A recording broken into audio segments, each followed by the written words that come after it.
Welcome to Animal Boxing, Volume 1 and only. I'm Rex Styles, with analyst Chip Chipley. Let's get to the introductions. In this corner, weighing in at approximately 7 kilos pending verification from her next round of rabies shots, found in the basket of a drunk in the mean streets of San Jose del Cabo.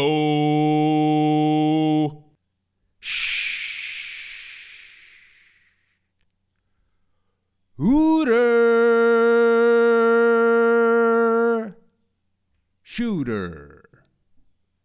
And in this corner, sucked in on a riptide from the Pacific and now amongst the beaches of the Sea of Cortez, El Cangrejo. El Cangrejo. Let's get into the action. Well, thank you there, thank you, Rex. That's right, thank you, Rex. You see, what they're doing right now is they're doing a little bit of feeling each other out. They're feeling for who's got the power, who wants it more, what their strategy is going to be, and it's a little bit of a song and dance right now. Why would Cangrejo even take this fight?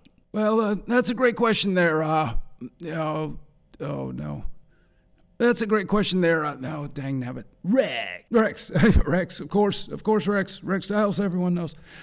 You know, I talked to his corner and they said that he's really been broken up ever since he got picked up for domestic disturbance about 6 months ago. The wife has left along with the kids, and frankly, they say that he may be on a death wish. Now, the good news is that he has kicked the booze that caused him to miss a couple title chance opportunities based on being overweight. He came in a little bit heavy, a little bit bloated, not looking like himself, not feeling like himself. Fortunately, he was able to make weight for this fight. What about their fighting styles? Well, I see nothing gets by you, Tex. You see, what Shooter does is a fake jab. Fake jab, and it's actually quite infuriating to her corner that she doesn't take more of an aggressive approach. Now, on the other hand, with El Cangrejo, as you see, he has a lower center of gravity. He's able to not necessarily get tipped over as easily. He's able to move like a little ballerina with his little pointy toes, going back and forth, and what he's doing is he's timing Shooter. Okay, he's going to time Shooter. So if Shooter doesn't mix up that fake jab, well, Cangrejo's going to be sitting there with his big left hand, and it's going to be an early evening.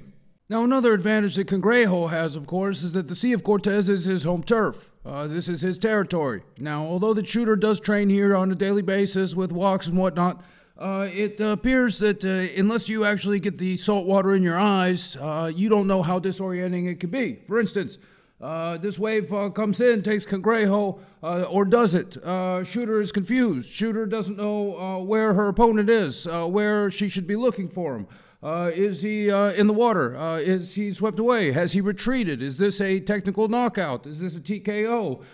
When in fact she finds out, nope, oh, there he is, picking your pocket and here to take your lunch money. Why doesn't Shooter use her size advantage?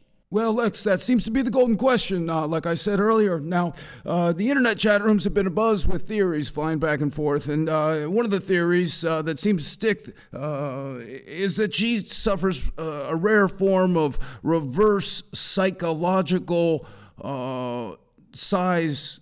Oh, shoot, what's that called? Reverse psychological size. Well, basically, the way that it works is that when she sees a horse, she thinks she's a horse. Now, most fighters would know when they see a smaller animal that they are the larger. However, with Shooter, what appears to happen is that when she sees a crab, for instance, she thinks that she also is a crab. It's quite bizarre.